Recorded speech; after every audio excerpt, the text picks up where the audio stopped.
Hey, architecture firm owners and emerging leaders. Get ready for unparalleled insight into the development of a world-class architecture firm and a worldwide organization driving the digital transformation of the design and construction industry. With Build Smart, the podcast that's changing how our profession operates. We share the incredible stories behind innovation in the building industry with my friend and co-host, Patrick McLeamy, FAIA, former CEO of the international architecture firm, HOK. You know, Yamasaki's office or firm lasted during his lifetime. And when he passed away, I think that was the end of the Yamasaki office. Helmut did not want that. He wanted a firm that would live out and grow beyond the founders.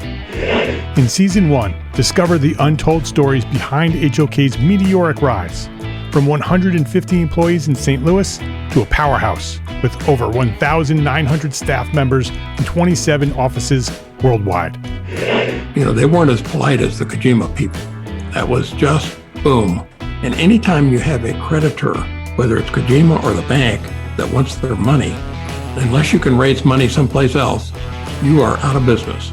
Bankrupt. And hold on tight for Season 2, where Patrick takes us on a new adventure as chairman of Building Smart International, shaping the future of digital transformation in the design, construction, and operation of built assets. Ian Howell, Ken Harold, and I, Ken was my technical representative from HOK. The three of us took a tour of Europe of 5 cities in 5 days. Very busy time. Simply follow the link in the show notes to subscribe to Build Smart now and uncover lessons that will transform you and your architecture firm.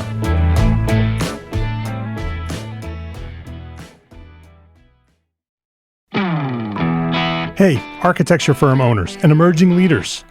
Get ready for unparalleled insight into the development of a world-class architecture firm and a worldwide organization driving the digital transformation of the design and construction industry. With Build Smart, the podcast that's changing how our profession operates. We share the incredible stories behind innovation in the building industry with my friend and co-host, Patrick McLeamy, FAIA, former CEO of the international architecture firm, HOK. You know, Yamasaki's office or firm lasted during his lifetime. And when he passed away, I think that was the end of the Yamasaki office. Helmut did not want that. He wanted a firm that would live out and grow beyond the founders. In Season 1, discover the untold stories behind HOK's meteoric rise, from 150 employees in St. Louis to a powerhouse with over 1,900 staff members and 27 offices worldwide. You know, they weren't as polite as the Kojima people. That was just boom.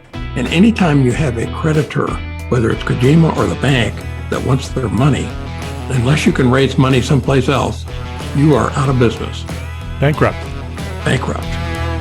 And hold on tight for Season 2, where Patrick takes us on a new adventure as chairman of Building Smart International, shaping the future of digital transformation in the design, construction, and operation of built assets.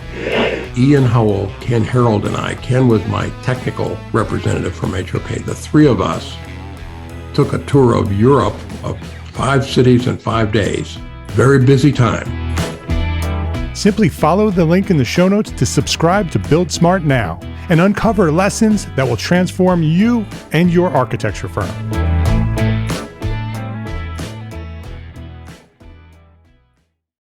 This episode of Entre Architect Podcast is supported by our generous sponsors, BetterHelp and Arcat.com.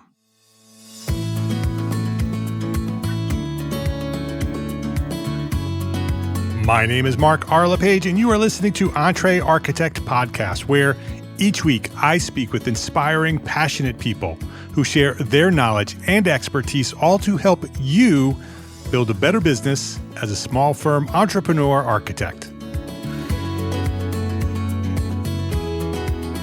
Mike Tadros is Director of Product Management at Trimble and a visionary at the helm of SketchUp, the world's premier 3D design and modeling platform for architects and designers.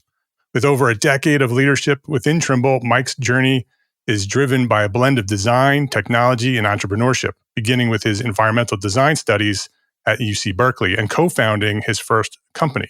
This unique path has instilled in him a profound appreciation for the synergy between a nurturing team culture and impactful product development. His philosophy centers around the belief that the energy and ethos of a team are as integral to success as the innovations they create. This perspective has shaped SketchUp's development, fostering a suite of tools that not only enhance professional workflows, but also contribute to building a more sustainable and beautiful future. In today's episode, we're set to explore the dynamic intersection of architecture and technology and the transformative potential it holds for our industry and profession as architects. Mike Tadros, welcome to Entre Architect Podcast. Thanks, Mark, for having me. I appreciate the opportunity. It's great to have you here. I'm a fan of SketchUp. I'm going to do some confessions here. I've been playing with SketchUp for, since it's launched, right? I'm 54 years old. I'm the generation that started with pencil on a drafting board, transitioned to AutoCAD, never reached the BIM world myself, just to be honest. I keep trying. But now with Entre Architect and Gable Media and all the other things that I do as an architect, I'm not really practicing a whole lot anymore. But I still love SketchUp. I love doing the things that SketchUp does. It's easy to work with.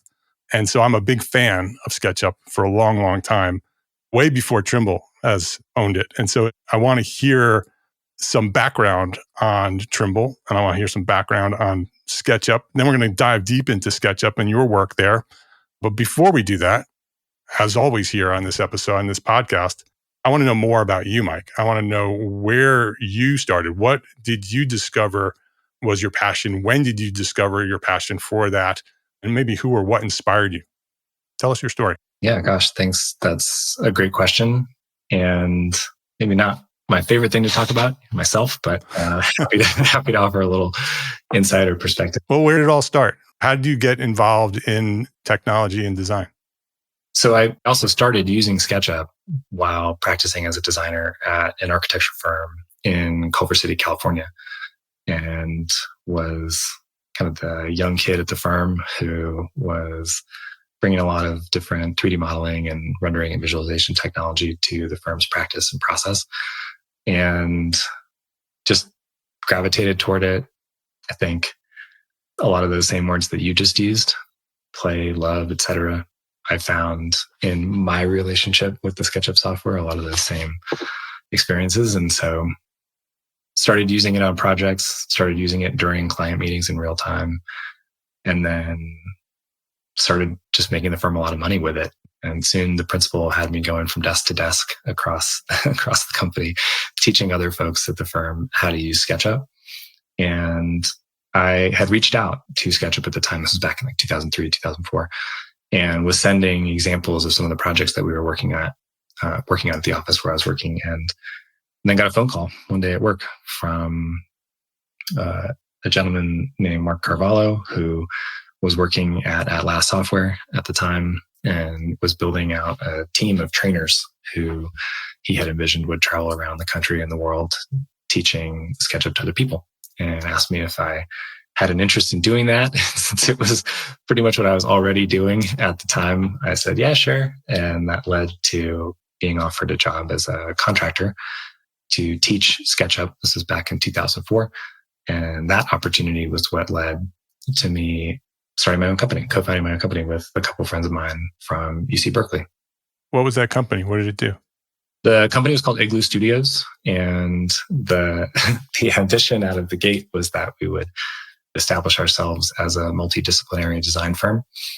But the consulting and software training part of our business is what really took off. And so that led to us creating a number of different types of training materials for SketchUp, starting with interactive DVDs. This was back in the day of software training DVDs. But those DVDs then turned into a video podcast series called The SketchUp Show, which launched as one of the first ever actually video podcasts on Apple's iTunes channel. And then that led to obviously us rebroadcasting over YouTube, et cetera. And that turned into a nice little business for us, but also gave me the opportunity to continue to really get to know the SketchUp customer base through the training work that I was doing around the world and through the customer base that we were building around the SketchUp training website that we had launched called School. And so that experience, coupled with some work that we started to get into with some of our customers who wanted to engage us as consultants to help build out their company's SketchUp-based workflows and start to help them figure out ways to customize SketchUp using its APIs and SDKs, got us into building essentially custom software solutions for certain customers. And that combination of experience, both teaching SketchUp and building SketchUp-centered software solutions for customers, is what ultimately led to me having the opportunity to join Trimble. What did those custom solutions look like? How did that work? What were you selling? Yeah. So in addition to the training work that we were doing, we also had a contract modeling service aspect to our business. And during Google's tenure overseeing SketchUp, they were one of our biggest customers in that regard. We were doing a lot of 3D modeling work for 3D warehouse, essentially building out not only real world buildings that populated Google Earth's 3D buildings layer, but also building out a bunch of building product manufacturer content for cabinetry companies, window door companies, finishes companies, et cetera. And one of the solutions that we built was an add-on to SketchUp called Product Connect. It was a generic extension that gave users the ability to add attribute data to components and materials that they could then use to generate window schedules, finish schedules, fixture schedules, et cetera. But some of the companies who we were working with to create content wanted us to take that a little bit further and really build out custom design solutions for their sales teams who were out in the field. For example, one company we worked with was a company that sold kit for customizing and building out your garage. So cabinetry and different types of flooring finishes, et cetera. And so we took SketchUp and layout and we built an incredibly streamlined solution for sales and design teams who are out in the field so that they could arrive on site at a customer's home and within 30 to 45 minutes have an as-built drawing of that customer's garage designed with all the kit and preliminary quote or estimate so that they could get sign off on the project and call it done within their customer's lunch hour or whatever. So that was a really cool challenge, really cool experience. And yeah, one example of many the things that we were up to over the course of that decade. And SketchUp has a long history. I don't know where it started, but I know somewhere along the line, Google bought it. It was integrated into a lot of the products that Google have developed since then. I don't know, do they still use SketchUp technology for any of their products, or are they all doing their own thing these days? Yeah. So Atlas Software was founded in 1999. SketchUp V1 launched in December of that year. So we typically say year 2000, this being year 25, essentially. And Google acquired Atlas Software in 2006. And then the product portfolio grew under Google's purview, 3D warehouse, layout, that sort of stuff. And then Google divested the SketchUp product portfolio and sold it to Trimble in 2012, late 2012. I joined Trimble in 2013, February of 2013. That was my next question. When did you become part? And so why did you do that? Tell me how and why you landed at Trimble. Yeah, I think in many ways, the opportunity was it was too great for me to say no.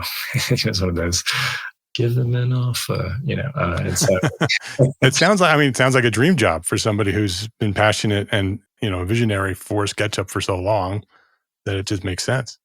It was, I think, again, there was a lot of participation on my part and on the part of the colleagues who I was working with at the company that we co-founded in terms of trying to provide feedback to the SketchUp team and being involved, I think, to an extent. And I think the opportunity sort of beamed up into the mothership, so to speak, and start to be able to press some buttons from the inside, I think was a very intriguing and attractive proposition.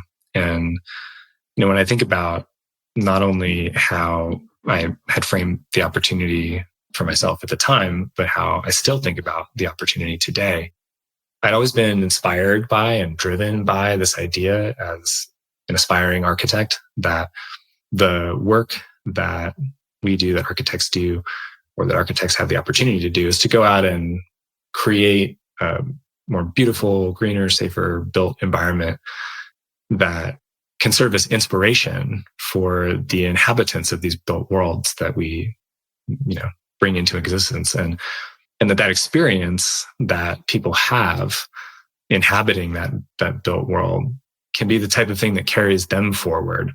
And it can have a ripple effect, right? That then propagates a positive effect in who knows what sort of way. Well, to have the opportunity to practice as an architect, very, very motivating, very inspiring. To have the opportunity to build tools that help architects get their jobs done better, that's a different kind of ripple effect. And that opportunity is something that I don't take lightly, I don't take for granted, and is very motivating, inspiring to me. It's that second, third, fourth order level of ripple effects, I think, is something we talk a lot about and think a lot about. Yeah, I am very much aligned with that. And the listeners to the podcast will recognize that a lot of the words you just said are similar to the things I say with Entre Architect and the work that I'm doing here to help architects build better businesses. I have that same mission. I stopped practicing so I can follow this mission to help architects build better businesses so they can be better architects because of that ripple effect. Right? That's how I can make the world a better place, by making architects more financially successful so they can be better architects. And so it's very much aligned with what you're saying. Agreed. And thank you. Quick opportunity just to say thank you for the work that you do here with the podcast. I've had a chance over the last couple of weeks to listen to a bunch of episodes, and gosh, I couldn't help but think to myself how obsessed I would be with this podcast and others like it if I were still working to try to build my design practice. Because the guests that you have on and the information that they're willing to share and just the service that you provide to make that information available, I can only imagine how that's positively impacted the lives of your listeners. And I just think it's super cool, the work that you're doing. Thank you. I appreciate that very much. I love hearing your story because it's a similar story to mine. We have very similar paths. We're doing different things, but we have the same mission. And we want to help architects, change the world. That's the bottom line. It sounds cliche, but that's literally what we want to do. That is the driving force. I just got goosebumps. So tell me about Trimble. Actually, before you do that, when you joined Trimble, did you join as an employee or was it an acquisition from the company? It ended up being as an employee. So tell me about Trimble. I know a little bit of the origin story. I want to share that story with our listeners a little bit. But it's a much bigger company than we all imagine it to be, right? I think Trimble, it's the company that owns SketchUp. And then you go on the website and you can't even find SketchUp on the Trimble website. I mean, there's so much that Trimble is doing and it's impacting the world at so many different levels of what we do in this built environment. It's really amazing. So can you share a little bit of the origin story of Trimble and then talk a little bit about what Trimble does today? And then we'll talk about how SketchUp fits into that mission. Yeah, I can try. Hopefully I get this all right. But from what I think I know about Trimble's origin story, the founder of Trimble, Charlie Trimble, is somebody who I think was working at maybe HP at the time and had managed to figure out a way to divest some of its early positioning technology and use it to found the company Trimble. Its roots are in positioning technologies, so GPS equipment, et cetera. I believe one of the core beachhead segments for Trimble at the time when it was getting itself off the ground was in maritime and naval navigation. And from there, the geospatial segment of Trimble's business really took off. Over the decades that Trimble has been in existence, it's grown as a function of working its way into different sectors, different business sectors. And that's in many ways still how Trimble's business is organized: geospatial, agriculture, construction, and so on, forestry, transportation, et cetera. And so the work that we do within Trimble's architecture and design division, also known as the SketchUp team, the portfolio under Trimble has grown, the SketchUp portfolio under Trimble has grown to where We manage now close to 15 different products within A&D, the architecture and design division. But the architecture and design division is a division within Trimble's AECO sector. Your listeners, I'm sure, understand that acronym, but architecture, engineering, construction, and owners. And so when we look across the portfolio of solutions that exist within AECO, it's not just SketchUp's portfolio, but it's also the portfolio of engineering solutions that are worked on by our colleagues over in the structures and Tekla group. And then we have, dozens of products and solutions in MEP and a bunch of really great solutions for contractors and owners that are essentially the flagship group there is the Viewpoint organization. And so, again, we could dive into any one of Trimble's sectors, right? But I think for folks who are interested in thinking about or better understanding how SketchUp fits into Trimble's bigger picture, that's really through the AECO or construction sector of Trimble's business. And so I understand how SketchUp fits into it, but you also said that it's grown and evolved and has multiple products that are associated with SketchUp. Now, can you talk a little bit about that? I think a lot of architects who understand SketchUp just understand the basic SketchUp, go to sketchup.com, download it, start push and pull, right? Mm-hmm. There's a lot more to it today, and it's doing a lot more things through Trimble. Can you share a little bit about that?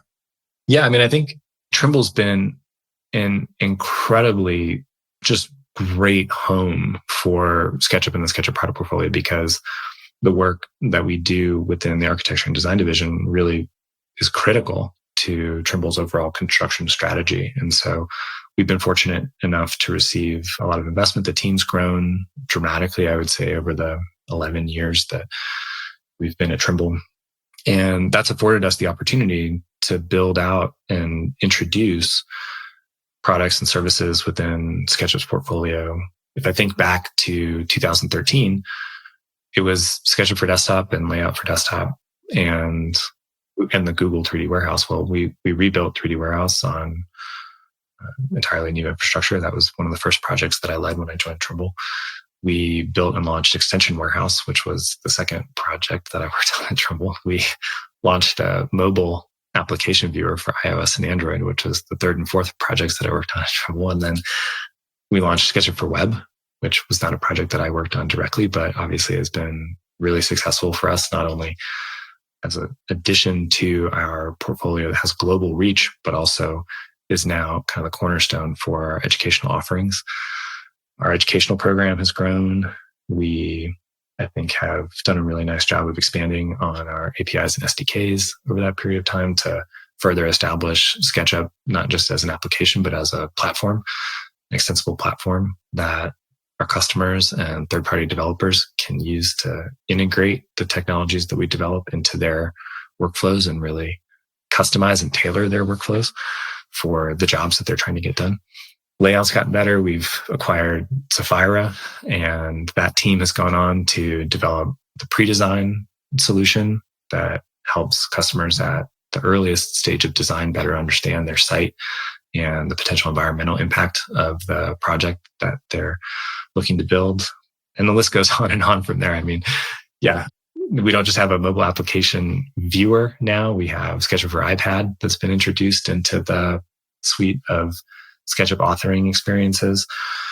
We've got our mobile and mixed reality solutions for VR, and most notably Quest as the latest introduction into that portfolio. So yeah, there's a whole bunch of stuff going on. And I would say most recently too, the work that we've been doing with regard to bleeding edge technologies in the AI space has also been really interesting with the launch last fall of the SketchUp Diffusion capability across our entire portfolio of SketchUp applications, desktop, web, and iPad. And more to come, much, much more to come. There's a lot of really exciting stuff in the pipeline. So I don't know if that answers the question. I feel like I've been rambling there, but it's maybe indicative of just how much work we've been doing here over the last 11 years. And obviously, I think indicative of Trimble's belief in the importance and relevance of the work that we do here. So it's grown significantly since I was playing with it back then, and it's doing a whole lot more. You talked a little bit about AI and how AI is being introduced to it. How is AI being utilized to make SketchUp better? Yeah, so there are a few things that we've launched that are now available for customers to use. The piece that I just mentioned, SketchUp Diffusion, is a new capability that we launched last fall across SketchUp for desktop, web, and iPad. We've also introduced an AI-driven capability for 3D Warehouse that gives users the ability to search 3D Warehouse using an image and then find the best result, the best match 3D model or component 3D Warehouse that matches that image. So those are a couple examples. There are a handful of other things that we've got in Labs at the moment. Labs is our early engagement program, formerly known as like a beta program, that are also pretty exciting. Some of those include future enhancements to Diffusion, but also some other prototypes that take a look at essentially different levels of automation for different types of workflows that we've heard from customers are pretty tedious, and that we think AI offers the possibility of our being able to speed up to a great extent. But yeah, I mean, if we were to really get into all of the kind of complexity and nuance that's inherent to a bunch of the different things that we've got going on, AI, as you know, I've sped through a few of the past episodes that you've done on the subject. It's a big basket of stuff, right? There are a lot of different technologies that fit under the AI umbrella, and those technologies being deployed in different ways sometimes mean different things to our customers in terms of, whether the technologies are being used to partially automate or fully automate a process, or whether those technologies are used to assist or otherwise bolster the outcome or output of a workflow. So there's a lot of investigation, a lot of experimentation. It's a really exciting time to be working in the technology space, not only for those of us who are working on building the solutions, but also our customers are showing up in a really, really interesting way in terms of asking for things, asking questions about things, wanting to be involved in helping to steer and shape the projects that we're focused on, and the look and feel of how those projects manifest as features and capabilities. Let's take a quick break to say thank you to our sponsors for their support of this episode. Architects, listen up. Is something interfering with your happiness or preventing you from achieving your goals? Regardless if you have a clinical mental health issue like depression or anxiety, or if you're just a human who lives in this world and is going through a hard time, therapy can give you the tools to approach your life in a very different way. I know this community of small firm architects very well, and I see many of you struggling. That's why I reached out to this episode's sponsor, BetterHelp. BetterHelp is a platform that makes finding a therapist easier because it's online, it's remote. And by filling out just a few questions, BetterHelp can match you with a professional therapist in as little as a few days. It's easy to sign up and get matched with a therapist. There's a link in the show notes. It's betterhelp.com/architect. Just use that link, betterhelp.com/architect. Clicking that link helps support this podcast, but it also gets you 10% off your first month of BetterHelp. So you can connect with a therapist and see if it helps you. If you need someone to talk to, consider online therapy with BetterHelp. Click the link in the show notes or visit betterhelp.com/architect. That's betterhelp.com/architect. Thank you to BetterHelp for supporting this podcast and for supporting our community of small firm architects. ARCAT's Spec Wizard is the tool that will help you save time writing specifications. Going through the manufacturer's specification line by line to find the right product leads to frustration and errors. And that's where Spec Wizard comes in. It's a free, patented tool that allows you to select products and options error-free and generate a 3-part specification in minutes.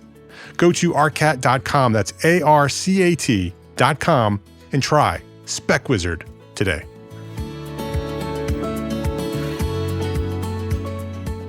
It is a very exciting time to be alive and to experience what's happening in technology. And, just when you think, what more can they do? And then they come out with this new technology that nobody imagined could be possible. And it becomes an integral part of our lives. It's just amazing how technology just continues to evolve and make our lives better.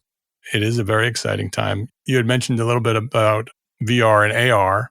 How is VR and AR? Because I could see that could be very exciting to use SketchUp with VR and AR and visualization and all the things that come along with that. Can you share a little bit about that? Yeah, our efforts right now are mainly focused around improvements to the SketchUp Viewer for Quest application. But I think there are some very interesting opportunities that the team is exploring that exist kind of within the overlap in the Venn diagram between spatial computing and AI. And there's some really interesting work going on in the technology landscape as a whole, but I think also with what we're looking at to leverage, whether it's some of the trends that we're seeing around computer vision or some of the trends we're seeing around the ways in which large language models and other AI services can be combined into these bigger, more sophisticated, more robust multimodal AI models, right? If you're familiar kind of with that concept or that architecture of multimodality, where that essentially offers opportunities to create product experiences where you have some multitude of inputs.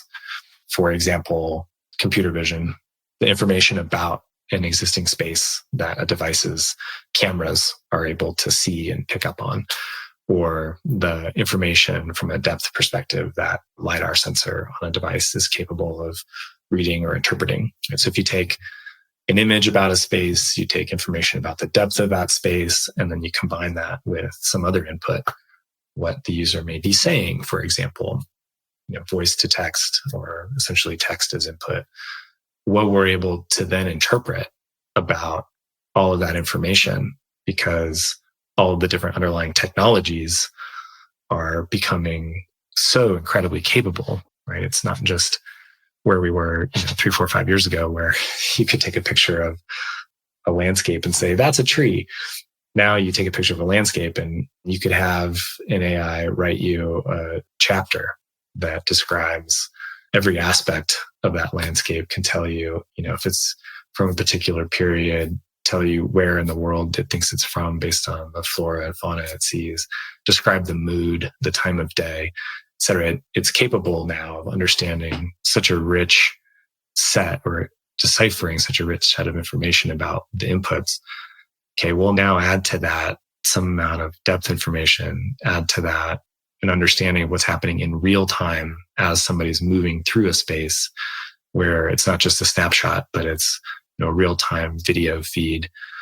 And then from there, the list kind of goes on in terms of not only being able to understand and interpret what the current existing space is, but then being able to merge that with some sort of in-depth understanding of what a customer may be asking for that technology to do to that space, right? If we take for granted that most of our customers, someone who's using a SketchUp application is probably not just interested in understanding a space, but they're interested in imposing some sort of design intent over the top of that space, then that's another really interesting dimension to the problem, right? For us to explore is how capable are these technologies of understanding those types of intentions as well. And so, yeah, a lot of that is stuff that we're investigating, researching, playing with. And it seems like every day a new technology surfaces that holds tremendous promise for fitting into this puzzle that we're in the process of putting together.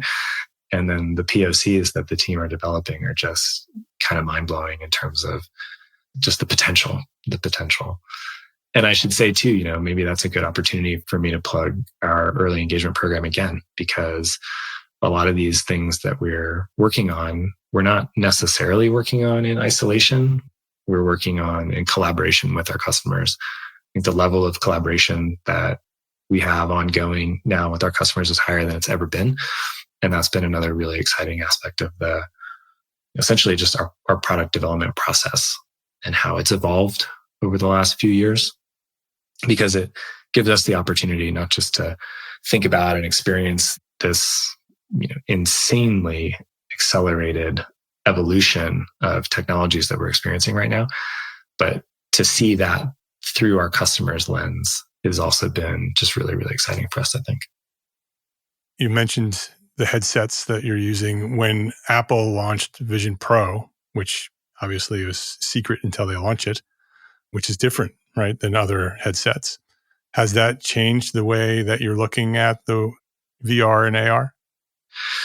It has. And I think it has not only because of what Apple's done from a hardware perspective, but also because of what Apple's done from a software development ecosystem perspective. I think that's one of the things that's really interesting, because we're essentially able to deploy our iOS code base, so to speak.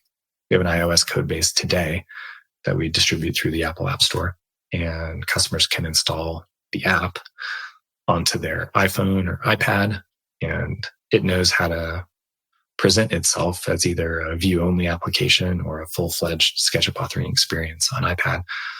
But what Apple's done from a developer ecosystem perspective is say, hey, that iOS code base is going to run on the Apple Vision Pro as well.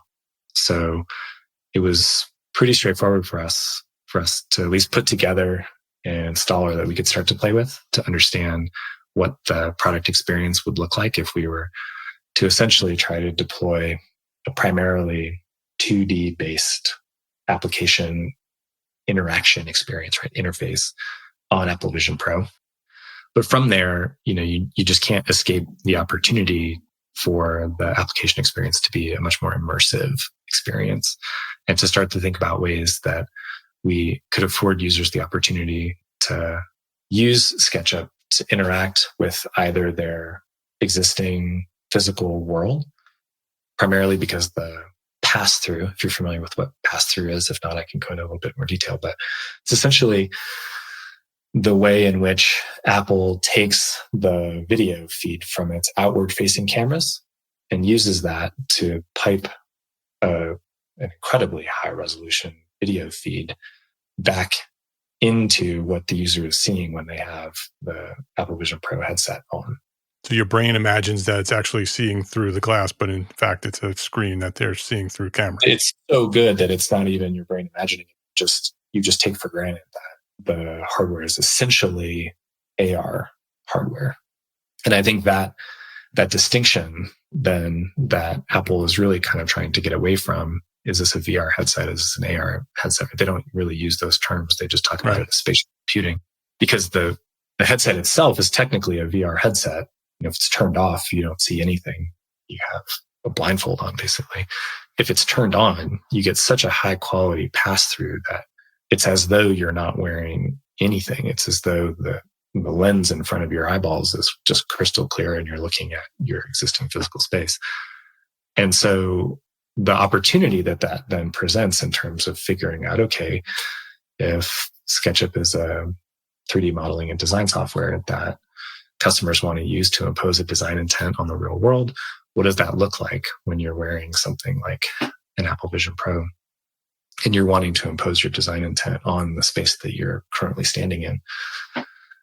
But it's also, a device that you can use to completely turn off the space that you're in and transport to a totally virtual world and have more of a VR-based experience. So if you're at the office working on a project and you want to immerse yourself in that project and you don't want to see the office that you're presently standing in, you just want to see the project that you're working on, which may be some distance away, 1,000 miles away, the Apple Vision Pro kind of allows for those types of experiences as well.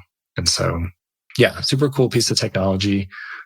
Still a lot of open questions for us as developers in terms of how it will advance and how some of the aspects of the experience that we see opportunities for improvement, whether those opportunities for improvement will manifest.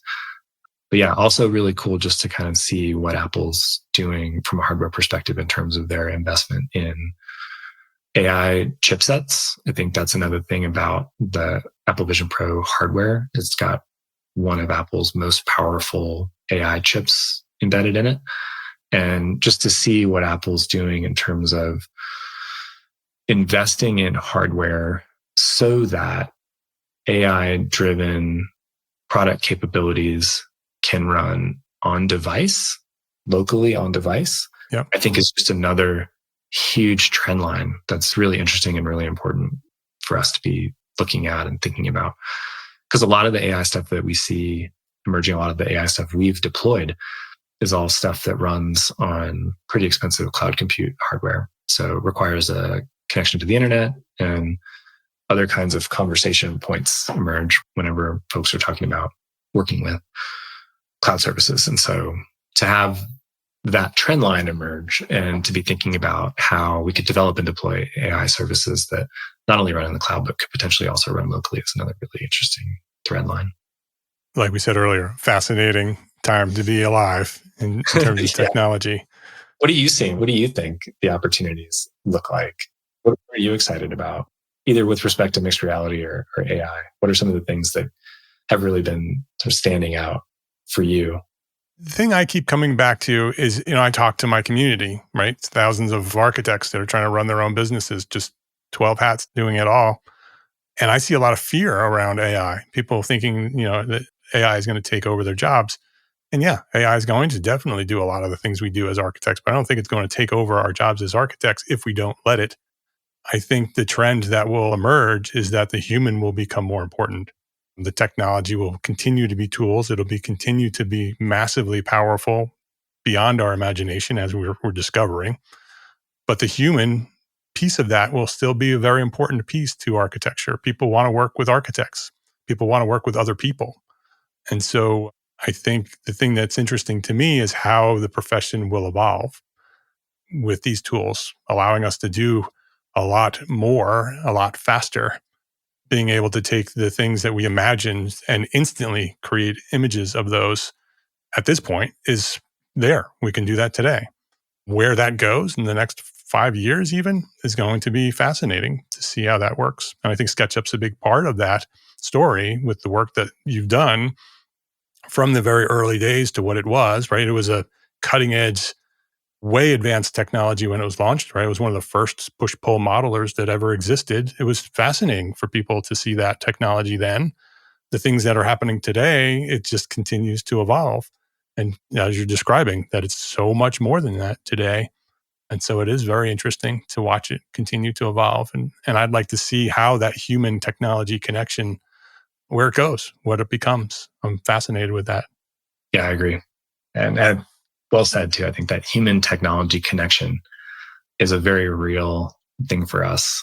A couple of times you've used the words play and love when describing your interactions with SketchUp. And I think we embrace that kind of wholeheartedly. That idea that SketchUp can be both a powerful professional tool that's widely used by folks practicing professional design around the world. And at the same time, the product experience can feel like they're playing, that they're in that creative flow state because SketchUp's kind of getting out of the way. And that it also allows for there to be this kind of back and forth, this human technology interaction / relationship that feels good enough and feels right enough and feels supportive enough that you do start to use words like love when you're describing, what it feels like to have that relationship with your tools, whatever those tools are. I think that's another one of those things that has just been a really interesting thing to think about and to explore when we're putting together some of these early concepts and putting together some of these early proofs of concept and showing them to customers is, can those experiences that we're working on developing bring customers from a place of maybe being afraid, right, where the primary emotion is fear, to just a different state, almost a different emotional state, where the experience is more about joy and delight and bringing that excitement and, energy, enthusiasm around creativity back into the design process in a way that's invigorating. And I think that's something we've definitely seen. We've definitely seen that. We've definitely witnessed that in real time as we've been showing different things to customers over the past several months, at least with respect to AI or mixed reality, et cetera. And so that's just another really cool thing about the space that we occupy, the role that we occupy as technology providers or as solution developers, is that we have that opportunity as well to just help folks through that process of adopting some kind of new technology because we've made it accessible, we've made it enjoyable, we've helped, bring a product experience that introduces a new technology to a group of people in a way that they feel good about. And so that's just another really interesting and really important part of the work that we do. I love that you talked about SketchUp in that way, right? Because it's always been that, right? It's always been that introduction to that next step in technology, right? From the push-pull days to what it is today. It's the architects that first started playing with SketchUp were architects who were, either hand drawing or using AutoCAD, right? The early SketchUp users. And when they could instantly create a box and push and pull it and create another box and integrate them and start building, right? Like a clay model. It was an emotional response to that, right? It wasn't just, wow, this is interesting. It was like, whoa, this is like really amazing. And I think that SketchUp has been that all the way through to even today, that you're developing tools that will introduce architects and designers and other users to that next step in technology in a really easy, simple way. So I applaud you for that. Oh, thanks. It's easy because we have such an amazing and enthusiastic and impassioned customer community. Our customers let us know when they think we're onto something. They let us know when they think we have room or opportunity to keep pushing. And I think that's another really interesting theme for us, is not just helping to introduce a concept or a technology or whatever, but seeing how far we can push it. And so while it's early days with, say, SketchUp Diffusion, for example, which again, I could talk a little bit more about if folks aren't familiar with what it does. It's pretty new, but we know that we're not really fully there yet, right? That there's more that we can be doing with, say, diffusion rendered images as a technology or as a tool in order to help designers get even more of their job done better. And so that's the thing we also, I think, kind of appreciate that we keep hearing from customers is, hey, it's awesome that SketchUp helps me get all of these jobs done. I would sure love it if SketchUp could help me get these other jobs done better too. And so that's pretty cool too, is that we're still in that position to continue to keep pushing the boundaries of what SketchUp's capable of and the extent to which it can serve the needs of our customers. As we wrap things up, I would like you to just dive a little bit deeper into diffusion so everybody can understand what that is. And then while you're just talking about that, you've mentioned several times that you're looking for architects to get involved, to engage with you, to see some of the early tools that you're developing in the lab.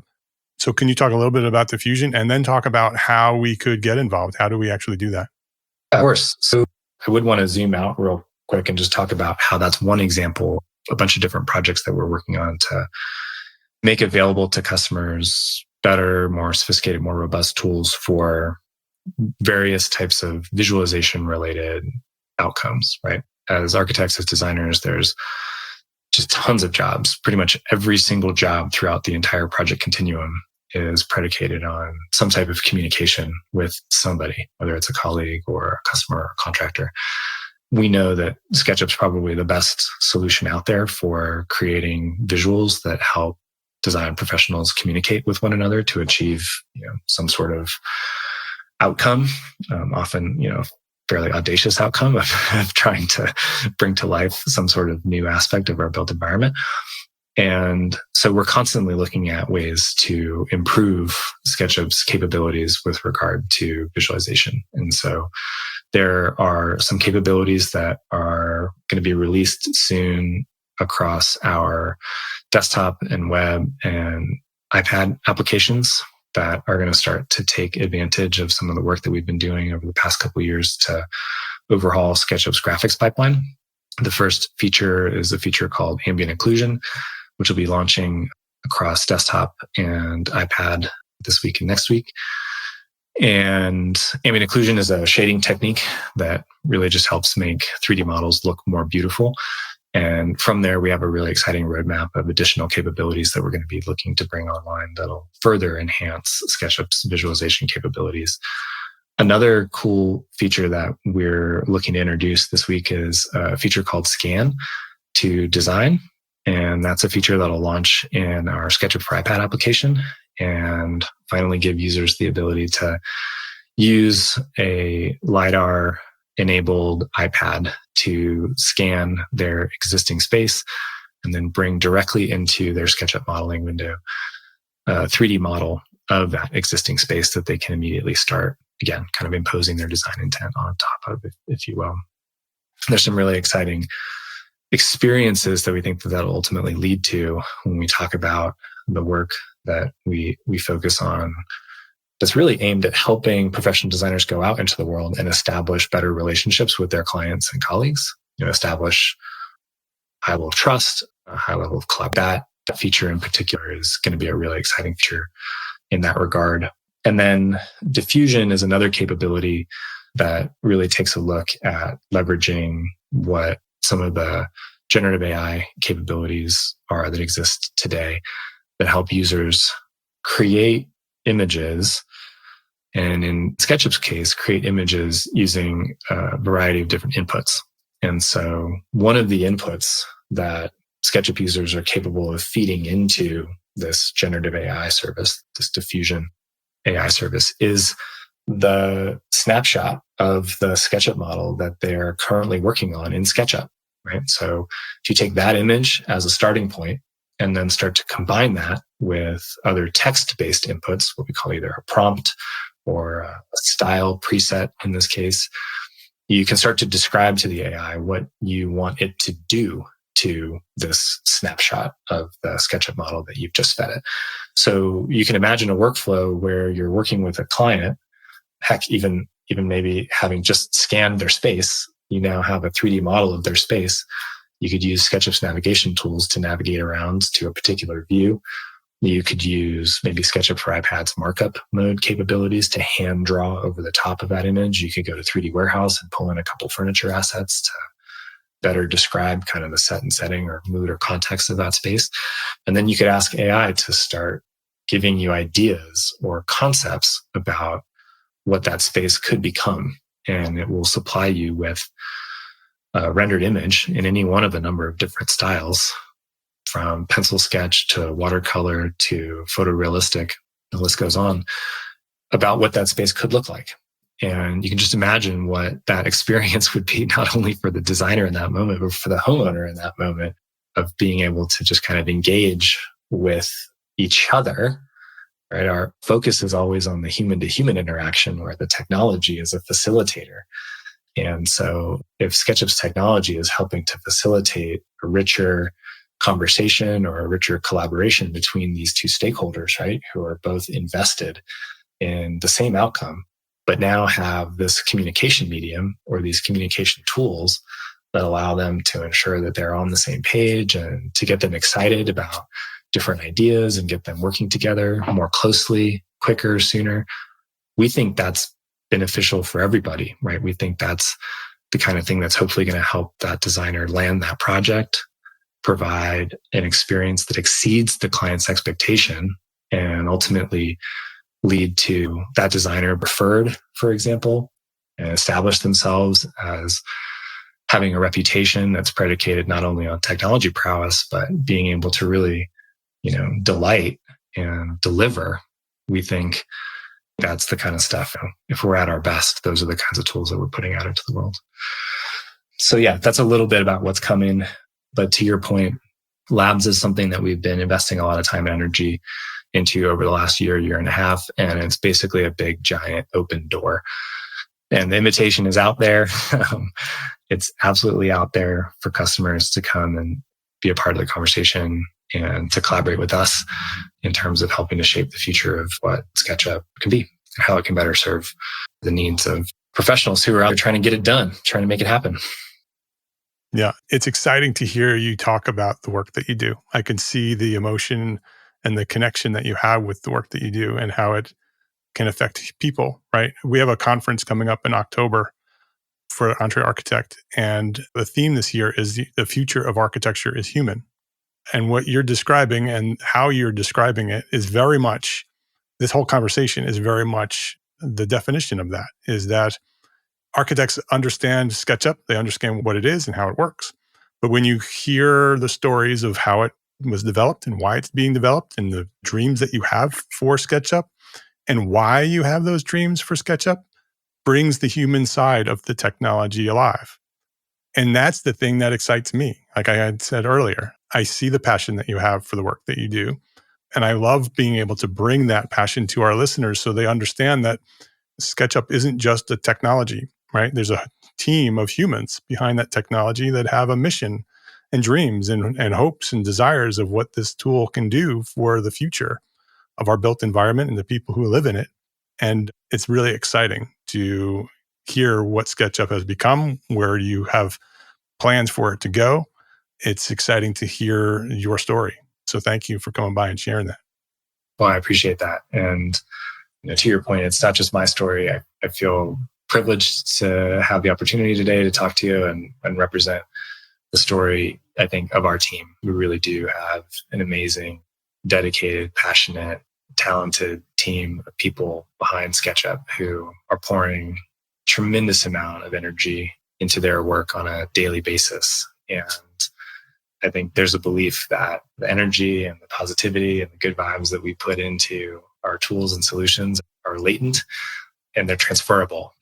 And our goal is really the thing that excites us and energizes us is when we see that energy being transferred to our customers who then are interacting with our solutions, but then are able to take that energy and move it forward and propagate it forward out into the world through the work that they do and the interactions that they're able to have with their clients and colleagues. And so I really appreciate that. And yeah, just we've said it a couple of times, but it really is true. It's an exciting time for us at Trimble and at SketchUp. And thanks again. You're welcome. Before I let you go, I want to ask the final question that I ask all my guests. What's one thing that a small firm architect can do today to build a better business for tomorrow? Great question. Yeah. What I would maybe want to do is I would maybe want to encourage folks to not don't underestimate the power and potential of your voice, either as an individual or as a collective. And I mean that not just in terms of reaching out to us, right? I just mean that in general. I think a lot of times it's easy to think that, I'm the only person with this idea, or I'm the only person with this problem, or if I were to speak up, nobody's really interested or no one's going to listen.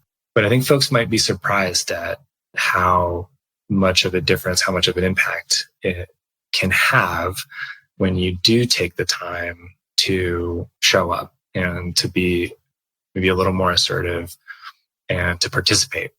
And that's something that I know we're open to here at SketchUp, is we're open to people sharing with us their thoughts, ideas, perspectives, good or bad, about the work that we've got going on.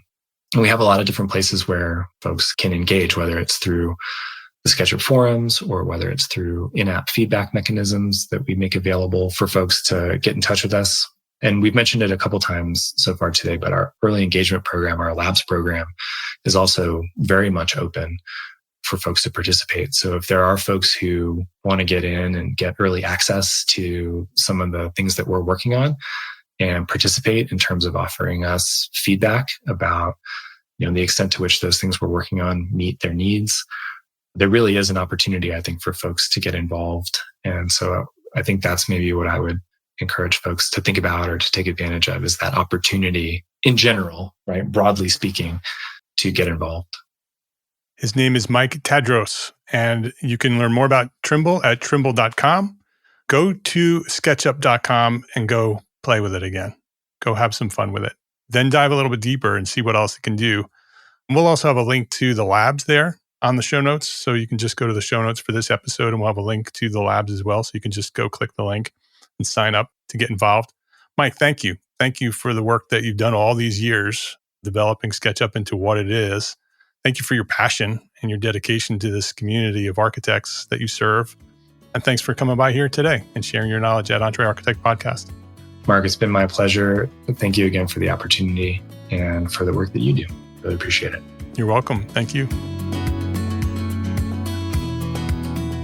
If you liked this episode of Entre Architect Podcast, please share a link to this episode with a friend. Either just click the share button or highlight the URL and send the link to this episode with a friend, because that's how Entre Architect has grown to serve thousands more architects just like you throughout the 10 plus years of Entre Architect. That's how we've grown, architect to architect. So I would love for you to share this episode and all the episodes with one friend every week.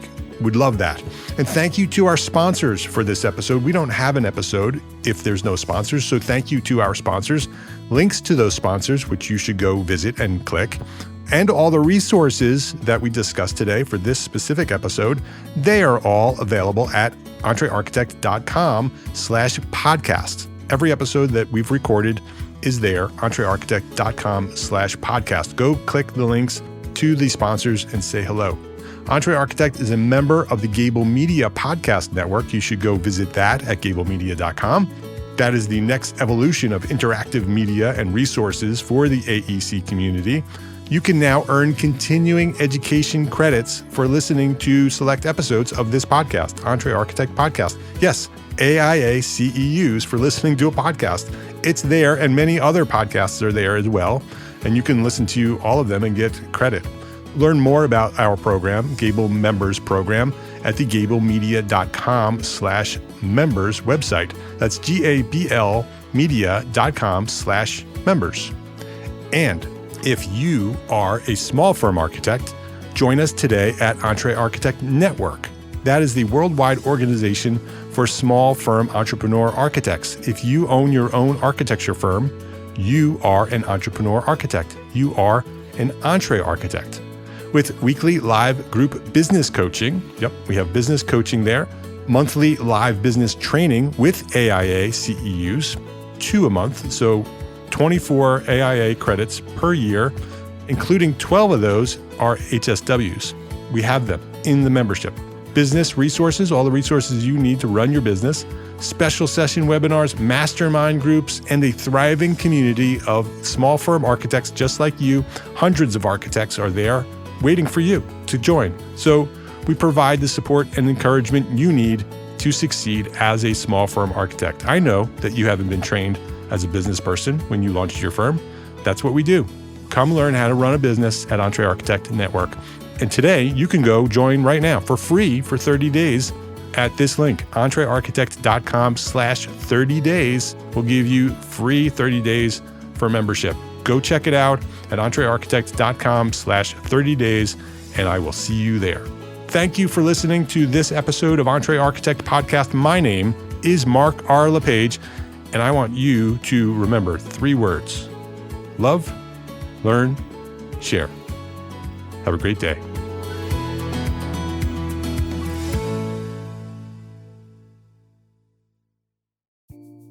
Imagine earning continuing education credits while doing exactly what you're doing right now. Well, you can. Gable Media has revolutionized the way you earn your continuing education credits with a groundbreaking approach.